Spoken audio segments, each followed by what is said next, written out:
Well, good morning, ladies and gentlemen. Steve Collins coming to you from cloudy San Antonio, Texas, the second most powerful, passionate, purposeful coach and speaker in the world.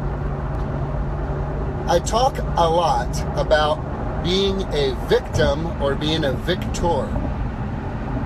A victim is like a thermometer. A victim human being is an individual whose internal and external state, the way they show up in life, is largely controlled by external circumstances and situations, people, events, news. These are folks who, like a thermometer, reacts to what's going on around them in the environment and affects absolutely how they show up and their thinking. I talk about victors, victorious mindsets, like a thermostat. A thermostat actually sets the temperature in an environment. It sets the atmosphere in an environment because it is the stabilizing force and factor that, regardless of what is going on around it, it maintains a steady state. So when we discuss this idea, joy is a choice, I want to first dismiss what your image of joy may be. It's not the Publishers Clearinghouse lady behind the door going, "Oh my God, I want it!" That's not joy. Joy, when you break down the etymology, you go into the word study of it, it is incredible. It's calm delight. A calm delight. That comes from a verse in my favorite book that says, "The joy of the Lord is your strength." The joy is, it's not me running around going, "Oh my God, I won the lottery." No, there's a place for that type of celebration. And yet joy is a calm delight. It is a sense that comes from knowing and trusting and having faith that all things are working together for good, and that if I just don't quit and I stay steady on the course, I know all hard work leads to a profit. I know all things are working together for good. I know I can do all things. I know all things are possible.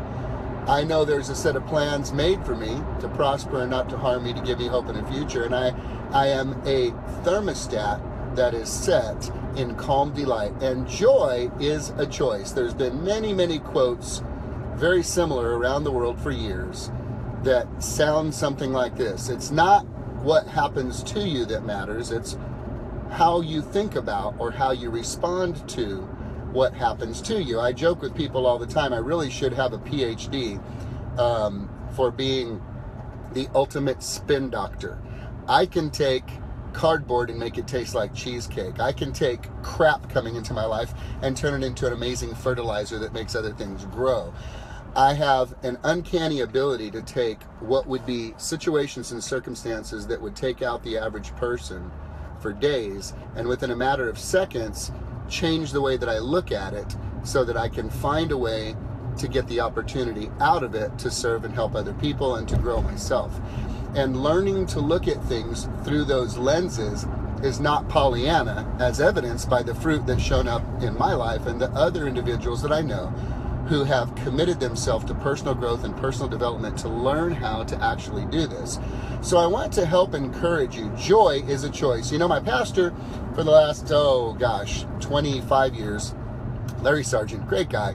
One of the things he talks about over the years is in counseling, when somebody comes for counseling and says, "I'm depressed," the first thing he does is ask them, "Now, honey, who told you that?" Think about that for a minute. Now, I'm not talking about clinical depression. Please don't anybody judge me and get weird. I know there's clinical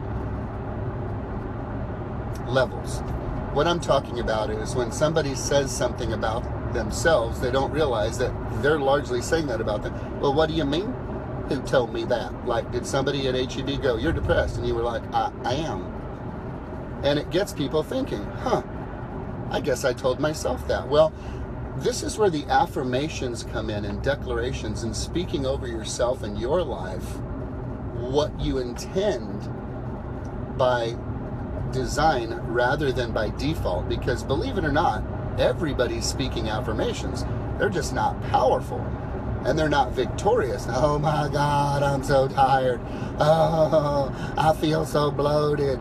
Oh, I'm so sore. Oh, today's going to be a terrible day. Oh, my hair turned out horrible today. We are speaking affirmations and speaking to ourselves all the time. It's usually not powerful. It's usually by default and not by design. So joy, calm delight, is a choice.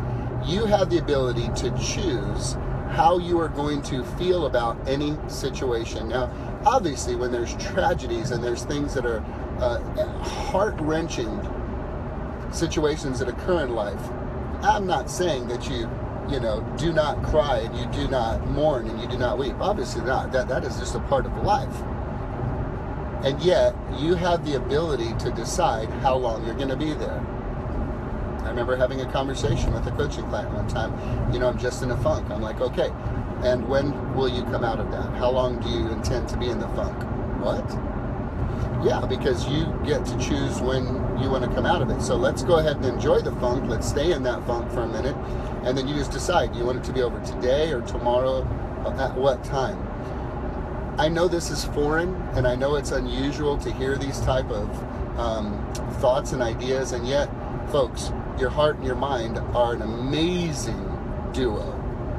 And so understand this, regardless of what may be happening to you right now, you have the power to choose, to decide how you're going to interpret this. Are you going to interpret this through the lens of victimhood thermometer? Or are you going to interpret it through the lens of calm delight, of joy, of looking for the opportunity in the circumstance and looking at a different way? And by the way, that comes from asking yourself questions. How can I look at this differently? Where's the opportunity in this? How long am I going to allow myself to feel this way? What thoughts am I thinking that is creating this feeling in myself? Do I have the ability to decide my way out of this? And you will discover how powerful you are when you have these conversations with yourself. So you do not have to be a victim. You can be a victor. You do not have to be a thermometer. You can be the thermostat. And you have the ability to choose joy. It is a choice, just like love is not a little feeling in Hollywood. Love is a decision. It is a choice. You have the ability to choose to remain in calm delight without having to get caught up in the whirlwind of life. Exercise it today. Give it a shot and have a great afternoon.